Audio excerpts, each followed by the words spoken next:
তিনটা হচ্ছে তিনটা বড় বড় ভূমিকম্প, যেটা বলতে গিয়ে আমি যে আসবো। এই তিনটা ভূমিকম্প এখনও আসা বাকি আছে। নবীজি বলেছেন একটা পৃথিবীর পূর্ব দিকে হবে। পূর্ব দিক কোন দিক?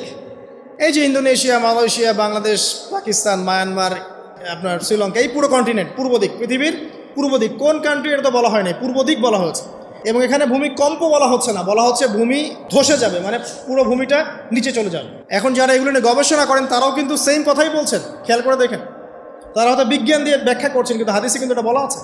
আরেকটা হচ্ছে পৃথিবীর পশ্চিম দিকে।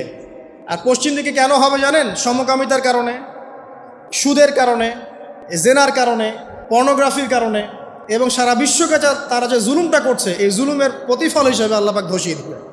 এর কোনো অস্তিত্বই থাকবে না। এখন মনে হচ্ছে না যে পুরো সারা ওয়ার্ল্ডকে রুল করছে, অস্তিত্বই থাকবে, ভূমিধস। আরেকটা হচ্ছে পৃথিবীর মাঝখানে। মাঝখানে কারা আছে বলেন? মাঝখানে আমাদের আমিরুল মুমিনিনরা আছে এখন, নাকি? যারা গান বাজনাকে উন্মুক্ত করে দিচ্ছে, যারা পর্দার শিথিলতা নিয়ে আসছে, হ্যাঁ, যারা ইসরায়েলের সাথে আতাত করছে, এরা আছে, আমিরুল মুমিনিনরা আছে।